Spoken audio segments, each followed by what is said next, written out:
Plus, Maths with Bobby Seagull is here to show us how things like football, holidays and even dating can make maths more fun. You've got a little puzzle for us, haven't you, Bobby? Yes, of course. So, Steph, Carl and John are going on holiday, but are only allowed one suitcase between them that can weigh the maximum allowance of 20 kilograms.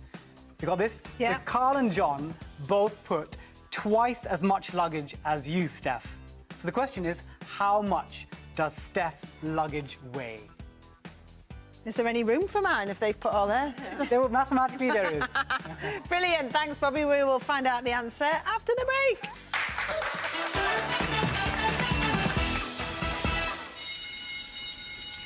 Oh, that can mean only one thing. It's time for a lesson with our maths master, Bobby Seagull is here. Give Bobby a round of applause. Right. So, you gave the lads a puzzle before the break. Do you want to just remind us what the puzzle was? Yes, so I said that Steph, Carl and John are going on holiday, but they're allowed one suitcase that has the maximum allowance of 20 kilograms. And I told you that because Carl and John are a bit greedy, they're putting in twice as much luggage as you are. So the question was, how much luggage or weight do you put inside? OK. Have you got an answer, lads? Yeah. Yep. Have you got the same answer? Yeah. Well, I gave it to him. John helped me out.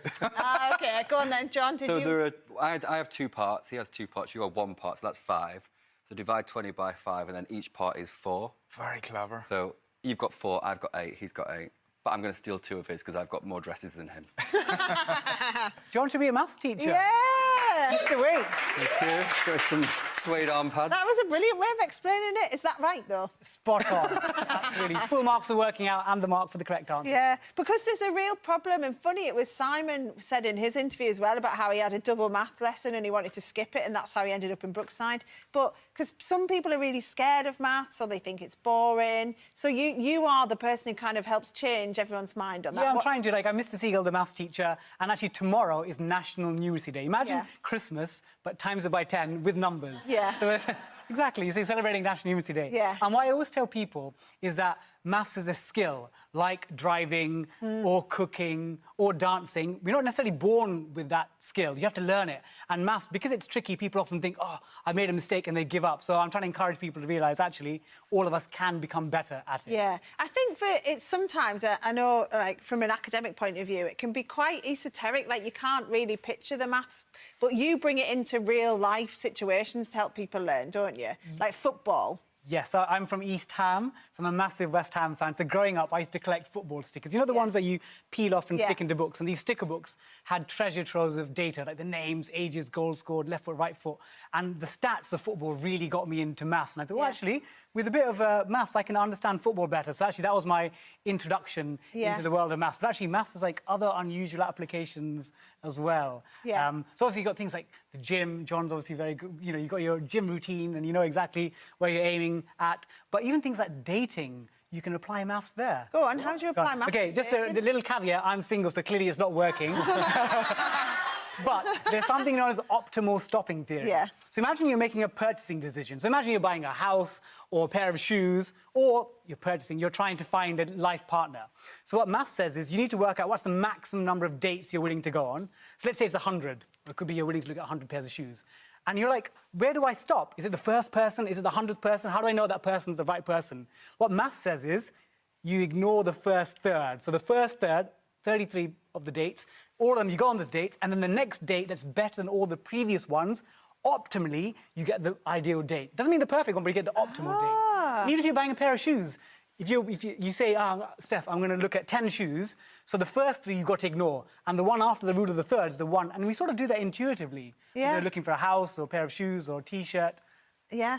And what about other stuff then? I like the way you're linking it into dating. Is there anything else? So, in theory, dancing. Dancing's all about counting. To be honest, you're probably the expert, John, about how to count and dance. But, again, people that dance, people that cook, they're all mathematicians. Often people think, oh, I'm not a mathematician because I couldn't do trigonometry. Yeah. To be honest, as a maths teacher, I'd love it if everyone appreciated the finer points of geometry and trigonometry. But actually, when we do cooking, when we're baking, when we're dancing, if we're working out our timetable into work, we're using maths and numbers. Yeah, it's so interesting, isn't it? How all these different ways it can be brought in.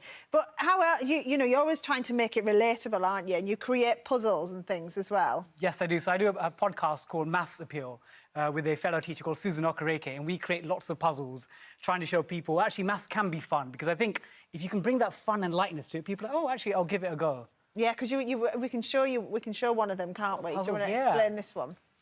So imagine you are buying a book and it's £7, but we all know cost of living crisis, inflation's going up. So the book is up by 5%.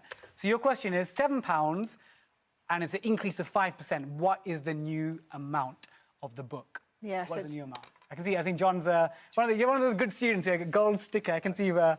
Go on, if you got it already. 35p. Yes, spot on. So do you want to talk to your working for that? That's really important. Well, I divided 7 by 10 to get Yeah. 10%, and then halved that, and then added it to the total. I done that as well. Brilliant, brilliant, well done. And I think what's really important is that this is now excellent, well done with the working as well.